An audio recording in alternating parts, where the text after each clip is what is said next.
Good morning guys, welcome to my YouTube channel the final selection. और आज हम geography part first के questions का एनालाइसिस करेंगे। तो बढ़ते हैं आज के पहले क्वेश्चन पर। तो आज का पहला क्वेश्चन है, which planet is called as god of war. किस ग्रह को हम युद्ध का देवता के नाम से भी जानते हैं। तो इसका सही आंसर है ऑप्शन सी, मार्स प्लेनेट या मंगल ग्रह को हम युद्ध का देवता या गॉड ऑफ वार के नाम से भी जानते हैं। गाइस आपको बताते हैं, जो मार्स प्लेनेट है वो सन से 4th नंबर का नियरेस्ट प्लेनेट है, चौथे नंबर का निकटतम ग्रह है। सन से पहले नंबर पे आता है मरकरी, उसके बाद आता है वीनस, उसके बाद हमारी अर्थ आती है और उसके बाद 4th नंबर पे आता है मार्स या मंगल ग्रह। इसके बाद आती है एस्ट्रॉयड बेल्ट और इसके बाद 4 आउटर प्लैनेट्स भी आते हैं जो हैं जुपिटर, सैटर्न, यूरेनस और नेपच्यून। इस प्रकार हैं। इन 4 प्लैनेट को हम इनर प्लैनेट कहते हैं, जबकि जो एस्ट्रॉयड बेल्ट के बाद जो 4 प्लैनेट्स आते हैं उन्हें हम आउटर प्लैनेट्स कहते हैं। तो इस क्वेश्चन का सही आंसर है ऑप्शन सी, मार्स प्लैनेट को हम गॉड ऑफ वार के नाम से भी जानते हैं। बढ़ते हैं अगले क्वेश्चन पर। तो अगला क्वेश्चन है, the planet Venus covered by the cloud of.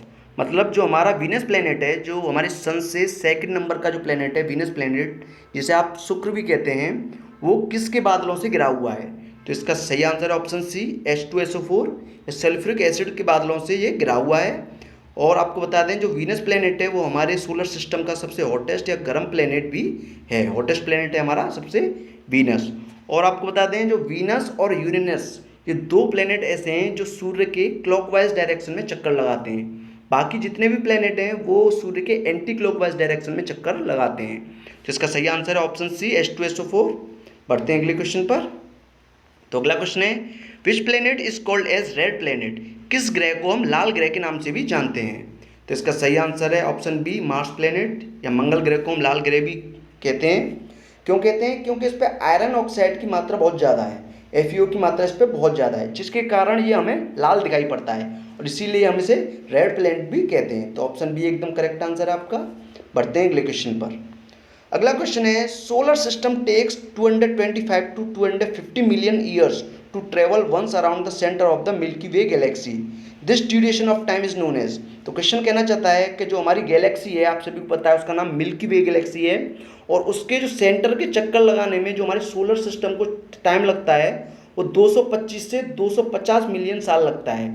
और उसी टाइम पीरियड को या उसी समय अंतराल को हम क्या कहते हैं। तो इसका सही आंसर है option D, both A and C. उसे हम कॉस्मिक ईयर भी कह सकते हैं और उसे हम गैलेक्टिक ईयर भी कह सकते हैं, दोनों तरह से हम उसे कह सकते हैं। तो डी ऑप्शन एकदम करेक्ट है आपका, ऑप्शन ए एंड सी। बढ़ते हैं अगले क्वेश्चन पर।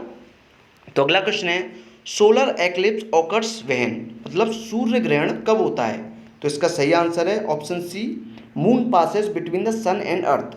जब जो हमारा चंद्रमा है वो हमारी पृथ्वी और सूर्य के बीच में आ जाता है तो उसी को हम सूर्य ग्रहण के नाम से जानते हैं और सूर्य ग्रहण कहते हैं। तो आप यहाँ पे देख सकते हैं, मान लीजिए ये हमारा सन है, ये हमारी अर्थ है और इसके बीच में आ गया मून। अब जो सन की जो लाइट है वो मून पर पड़ेगी, ना कि अर्थ पर।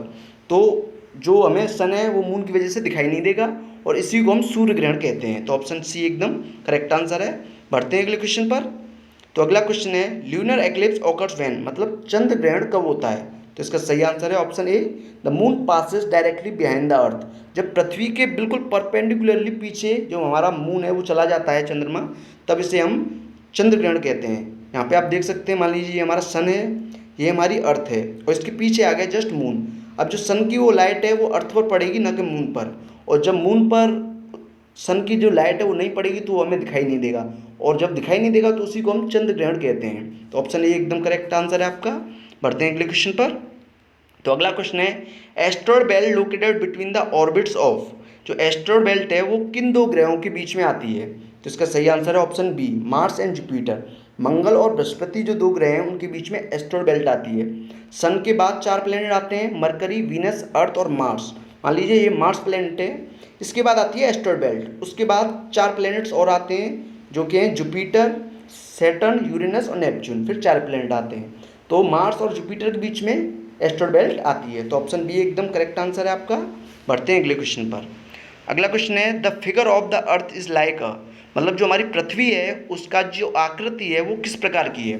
तो इसका सही आंसर है ऑप्शन बी, ऑब्लेट स्फेरॉइड। मतलब चपटी अंडाकार है, जो हमारी पृथ्वी की आकृति है वो चपटा अंडाकार है। तो ऑप्शन बी एकदम करेक्ट आंसर है। बढ़ते हैं नेक्स्ट क्वेश्चन पर। तो अगला क्वेश्चन है, पेरीहीलियन हेप्पनसौर। मतलब उपसौर जो होता है वो कब होता है, तो वो 3 जनवरी को होता है। हर ईयर उपसौर 3 जनवरी को होता है। उपसौर क्या होता है, जब सन और अर्थ की जो डिस्टेंस है वो नियरेस्ट हो, बिल्कुल मतलब जो सन है जो अर्थ के बिल्कुल नियरर हो तो उसे उपसौर कहते हैं। और ऐसा कब होता है, 3 जनवरी को होता है। पढ़ते हैं अगले क्वेश्चन पर। अगला क्वेश्चन है एपीहीलियन हैपन्स और, मतलब अपसौर कब होता है। तो अपसौर क्या होता है, जब सन और अर्थ सबसे ज़्यादा दूरी पर होते हैं तो उसे अपसौर कहते हैं, जो कि 4 जुलाई के लगभग होता है। 4 जुलाई के लगभग होता है अपसौर। पढ़ते हैं अगले क्वेश्चन पर। अगला क्वेश्चन है at a prime meridian longitude is defined to be, मतलब प्राइम मेरिडियन पे जो लॉन्गिट्यूड का एंगल होता है ये समझ लीजिए वो कितना होता है। तो आपको पता है जो पोल्स पे या ध्रुवों पे हमारी जो पृथ्वी है वो फ्लैट है, चपटी हुई है, इस प्रकार से है, और इस प्रकार से ये लॉन्गिट्यूड खिंची हुई है इस प्रकार से।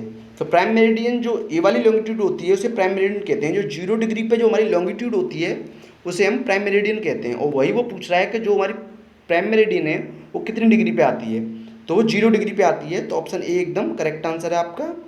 बढ़ते हैं अगले क्वेश्चन पर। अगला क्वेश्चन है granite is an example of, जो ग्रेनाइट है वो किस चट्टान से निकाला जाता है।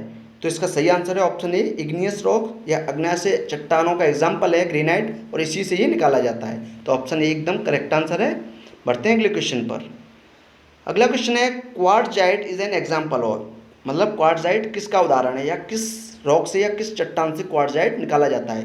तो इसका सही आंसर है ऑप्शन सी मेटामॉर्फिक रॉक से निकाला जाता है क्वार्ट्जाइट। ऑप्शन सी एकदम करेक्ट आंसर है आपका। बढ़ते हैं अगले क्वेश्चन पर।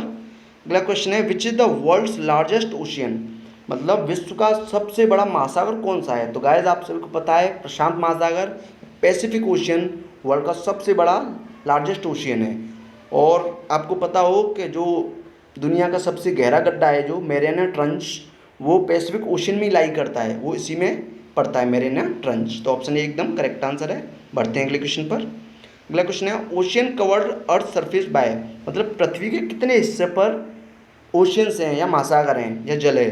तो आप कह सकते हैं ऑप्शन डी 71%, 71% हिस्से पर पृथ्वी के जल भरा हुआ है या ओशियंस हैं। तो ऑप्शन डी एकदम करेक्ट आंसर है। थैंक यू गाइस, अगर वीडियो अच्छा लगा तो वीडियो को लाइक करें, चैनल को सब्सक्राइब करें, और तब तक के लिए हैव अ गुड डे। मिलते हैं नेक्स्ट वीडियो में।